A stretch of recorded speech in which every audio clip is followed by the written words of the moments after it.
പിന്നെ ഒരു വരി ഞാൻ പാടും, അടുത്ത വരി നിങ്ങൾ പാടിത്തരാം. റെഡി? ആർക്കും പറ്റും. ഒന്നുകൂടി നോക്കിക്കോളൂ, ശ്രദ്ധിച്ചോളൂ. ഉറുമ്പേ ഉറുമ്പേ ഇട്ടിപ്രാച്ചിയെ, ഉറുമ്പിന്റെ മടയിൽ എന്തു വീണു? ചക്ക വീണു. ചക്ക എന്തിയെ? കള്ളം കട്ടു. കള്ളൻ എന്തിയെ? കാട്ടിക്കേറി. കാടന്തിയെ? വെട്ടിച്ചുട്ടു. ചാരമെന്തിയെ? കിണ്ണം തയ്ച്ചു. കിണ്ണമെന്തിയെ? കുളത്തു പോയി. കുളമെന്തിയെ? വെട്ടിമൂടി. എന്തു മുളച്ചു? പുല്ല് മുളച്ചു. പുല്ലെന്തിയെ? പശു തിന്നു. പശുവെന്തിയെ? വെട്ടിക്കൊന്നു. ഇറച്ചി എന്തിയെ? ഉറുമ്പരിച്ചു. ഉറുമ്പന്തിയെ? ഇതപോന്ന.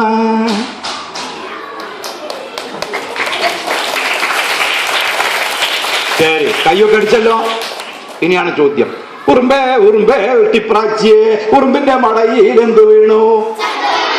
ചക്ക എന്തിയെ? കള്ളനെന്തിയെ? കാടന്തിയെ? ചാരമെന്തിയെ?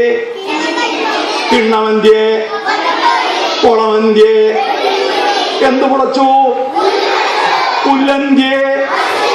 പശുവെന്തിയെ? ഇറച്ചി എന്തിയെ?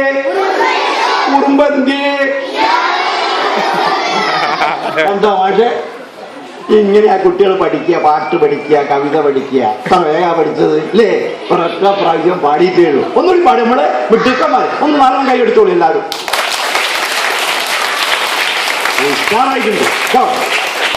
ഞാൻ കഴിഞ്ഞ കൊല്ലം വേറൊരു സ്കൂളിൽ പോയി. അവർക്ക് ഞാൻ 3 പ്രാവശ്യം പാടിക്കൊടുത്താരിയാ പാടി. ഞങ്ങൾ 2 പ്രാവശ്യം കൊണ്ട് പാടി കേട്ടോ. അത് ഓരോട് പറയല്ലേ ഞാൻ കേട്ടോ. ആ ശരി, ഒന്നൊരു പാടേ ചോദിക്കുകയാണേ. അമർന്നിരിക്കി എന്നെ കാണുന്നില്ലേ? പിന്നെ എന്തിനാ നിൽക്കുന്നത്? ശരി, അവിടെയൊക്കെ ബാൽക്കണികളിലെ ആൾക്കാരല്ലേ അവിടെ? ശരി ശരി, പറഞ്ഞേ. ഉറുമ്പേ ഉറുമ്പേ ഇട്ടിപ്രാച്ചിയെ, ഉറുമ്പിന്റെ മടയിൽ എന്തു വീണു? ഞാൻ ഉറക്കെ പാടുമ്പോ നിങ്ങൾ ഉറക്കെ പാടും, ഞാൻ താത്തി പറയുമ്പോ താത്തി പാടും. ഉറുമ്പേ ഉറുമ്പേ ഇട്ടിപ്രാച്ചിയെ, ഉറുമ്പിന്റെ മടയിൽ എന്തു വീണു? ചക്ക എന്തിയെ? കള്ളനെന്തിയെ? കാടന്തിയെ? എന്തു മുളച്ചു? പോരാ, എന്തു മുളച്ചു? അങ്ങനെ പറയാം. എന്തു മുളച്ചു? പതുക്കെയാണ്. പുല്ലന്തിയെ? പശുവെന്തിയെ? ഇറച്ചി എന്തിയെ? ഉറുമ്പന്തിയെ? ഇനി നിങ്ങൾ എന്നോട് ചോദിക്കും ആ പാട്ട്. ഉറുമ്പേ ഉറുമ്പേ ഇട്ട് ഞാൻ പാടിയ പോലെ നിങ്ങൾ എന്നോട് പാടും, ഉത്തരം ഞാൻ പറയാം. ആ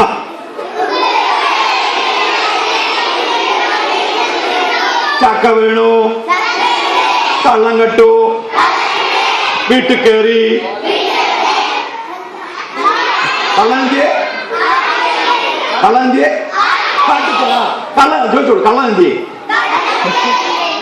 അപ്പൊ അവർക്ക് അറിയാം വീട്ടിൽ കയറി സമ്മതിക്കില്ല. കണ്ടോ, കുട്ടികളും മര്യാദയ്ക്ക് അത് മനസ്സിലാക്കിയിരിക്കുന്നു. കള്ളനെന്തി ചോദിച്ചോ? കള്ളനെന്തിയെ? കാട്ടുകേറി. വെട്ടിച്ചുട്ടു. ചാരമെന്തിയെ? അതാണോ ചാരമെന്തിയെ? വെട്ടിച്ചുട്ടാ ചാരം ഉണ്ടാകില്ലേ? അപ്പൊ ചാരം ചോദിച്ചോ? കിണ്ണം തേച്ചു. കുളത്ത് പോയി.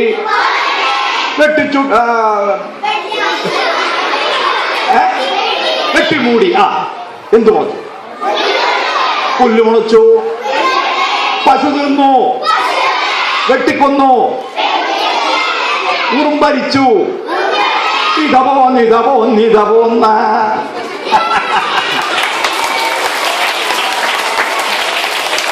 എല്ലാരും പാട്ട് പഠിച്ചോ? ശരി, നമ്മൾ എത്ര മണിക്കാ രാവിലെ എഴുന്നേൽക്കല്? 10 മണി അല്ലേ? 10 മണി.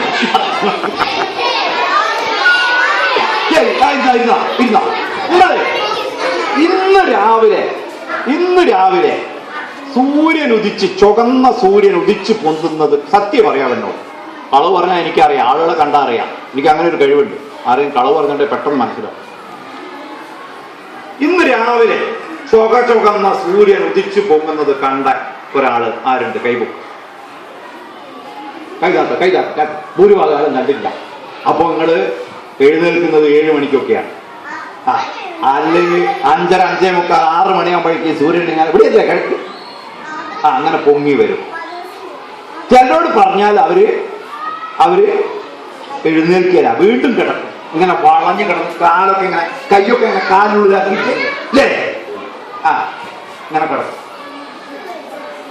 അങ്ങനെ രാവിലെ അധികം നേരം കിടന്നുറങ്ങിയാൽ നിങ്ങൾക്ക് എന്തൊക്കെ കാഴ്ചകളാണ് നഷ്ടപ്പെടുക. പക്ഷികളുടെ കരച്ചില് അല്ലേ, സൂര്യന്റെ ചുവന്ന രശ്മികള്, സ്വർണ്ണ നിറത്തിലുള്ള രശ്മികൾ, പശുവിനെ കറക്കാൻ അമ്മ പോകുന്നത്, അല്ലെങ്കിൽ പശു പാലുമായിട്ട് ആള് പോകുന്നത് അല്ലേ അല്ലേ പല പല ആളുകളും ജോലിക്ക് പോകുന്നത്. എന്തൊക്കെ കാഴ്ചകൾ നമുക്ക് നഷ്ടപ്പെടുക രാവിലെ എഴുന്നേറ്റില്ലെങ്കിൽ അല്ലേ. തലേന്ന് മഴ പെയ്തപ്പോ നമ്മളെ മുറ്റത്ത് വെള്ളം കെട്ടി നിന്നപ്പോ, അല്ലെങ്കിൽ വെള്ളം ഒഴുകിപ്പോയപ്പോ ആ വെള്ളം ഒഴുകിയ ചാല് കണ്ടില്ല നിങ്ങൾ അല്ലേ. ഉറുമ്പുകൾ വരിവരിയായി പോകുന്നത് കണ്ടില്ല നിങ്ങൾ. എന്നാ ഇതൊന്നും കാണാത്തവരാണ് ഭൂരിഭാഗം കുട്ടികൾ, രാവിലെ നേരത്തെ എഴുന്നേൽക്കാത്തത്. 4ാം ക്ലാസ്സിലെയും 3ാം ക്ലാസ്സിലെയും നമ്മളെ സ്കൂളിലെ കുട്ടികളെല്ലാവരും കാലത്ത് നേരത്തെ എഴുന്നേൽക്കണം അല്ലേ. എന്നിട്ട് പഠിക്കാനും വായിക്കാനും ഒക്കെ നല്ല നല്ല നല്ല സമയമാണത്. വേറെ ബുദ്ധിമുട്ടൊന്നും ഉണ്ടാവില്ല. ഒരു കുട്ടി ഉണ്ടായിരുന്നേ, ആ കുട്ടിയുടെ പേര് കോവാലൻ എന്നായിരുന്നു. ഗോപാലൻ എന്നല്ല, കോവാലൻ. കോവാലൻ എല്ലാ ദിവസവും ഇങ്ങനെ കിടന്നുറങ്ങും. അങ്ങനെ കിടന്നുറങ്ങും കോവാലൻ. കോവാലിനെ പറ്റിയൊരു പാട്ടുണ്ട്. കോഴി മുഴുക്കെ കൂവീല, കോണി കുലുക്കി പാഞ്ഞെത്തി, കോസറി തട്ടി വിളിച്ചു മോനെ കോവാല കോവാല. എന്റെ ശബ്ദത്തിന് ചെറിയ പ്രശ്നമുണ്ട്, കുറെ ദിവസമായി സംസാരിക്കാൻ. അതാണ്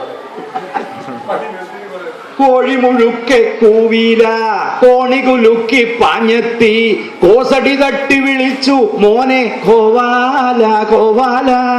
എടാ കോവാല എണീക്കളാ, അമ്മയെ വിളിക്കുന്നേ. കോഴി മുഴുക്കെ കൂവീല, കോണി കുലുക്കി പാഞ്ഞെത്തി, കോസടി തട്ടി വിളിച്ചു മോനെ കോവാല കോവാല. അച്ഛൻ്റോടെ വിളക്കല്ലേ, അമ്മയുടെ കൂടെ പോകണ്ടേ, കണ്ണെഴുതണ്ടേ, പൊട്ടു തൊടണ്ടേ കോവാല കോവാല. അച്ഛൻ്റോടെ വിളക്കല്ലേ, അമ്മയുടെ കൂടെ പോകണ്ടേ, കണ്ണെഴുതണ്ടേ, പൊട്ടു തൊടണ്ടേ കോവാല കോവാല. അതില്ല, കണ്ണു തുറക്കട കോവാല, ചാടിയണീക്കട കോവാല, കണ്ണു തുറക്കട കോവാല, ചാടിയണീക്കട കോവാല. വാവര് നീട്ടണ പത്തിരി തിന്നാൻ പോകേണ്ടേ കോവാല. കാപ്പി വിളിക്കണ് കോവാല, ദോശ വിളിക്കണ് കോവാല, കാപ്പിയും ദോശയും കൂടി വിളിക്കണ് കോവാല കോവാല. ചാടിയണീക്കട കോവാല, കണ്ണു തുറക്കട കോവാല, വാവര് നീട്ടണ പത്തിരി തിന്നാൻ പോകേണ്ടേ കോവാല. എന്നിട്ടിപ്പോഴെന്തായി, എന്നിട്ടിപ്പോഴെന്തായി, 8 മണി 10, 11, 11, 12, 13 പുറത്തായി. എന്നിട്ടിപ്പോഴെന്തായി? എന്താ ശബ്ദം? കോവാലൻ കൂർക്ക വലിച്ച് കിടന്നുറങ്ങ. 8 മണി 10, 11, 11, 12, 13 പുറത്തായി. എന്നിട്ടിപ്പോഴെന്തായി? ഒച്ചുണ്ടാക്കും ഉറക്കെ. മൂക്ക് മര്യാദക്ക് ചീന്താത്തോൾക്ക് ഈ ഒച്ച ഉണ്ടാക്കാൻ പറ്റിയില്ല. ജലദോഷം പിടിച്ച കക്ഷികൾക്കൊന്നും ഒച്ച ഉണ്ടാക്കാൻ പറ്റിയില്ല. ആർക്കൊക്കെ ജലദോഷം ഇല്ലാന്ന് ഞാൻ നോക്കട്ടെ, ഉറക്ക വിളിക്കണം. 8 മണി 10, 10, 11, 11, 12, 13 പുറത്തായി. എന്നിട്ടിപ്പോഴെന്തായി? ഒന്നുകൂടി വെറുതെ എന്നെ പറ്റിക്കാ ഓന്ന് പറയാ. മൂക്കിന്റെ ഉള്ളിൽ ശബ്ദം വരണം. നമ്മുടെ മൂക്കും കണ്ണും കാതും വായും ഒക്കെ ശുദ്ധമായാൽ മാത്രമേ നമുക്കിങ്ങനെ ധൈര്യത്തോടു കൂടി നമുക്ക് പറയാൻ പറ്റും. മനസ്സിലായോ? മനസ്സിലായോ? കണ്ണുണ്ടായാൽ പലതും കാണാം. പാടുന്നതിന് മുമ്പ് കൈമുട്ടുന്നു എന്ത് പണിയാകും? എന്റെ താളം തെറ്റിപ്പോകേ. ഞാനും എന്റെ 3ാം ക്ലാസ്സിലെ കുട്ടികളും കൂടി എഴുതിയ പാട്ടായി. കണ്ണുണ്ടായാൽ പലതും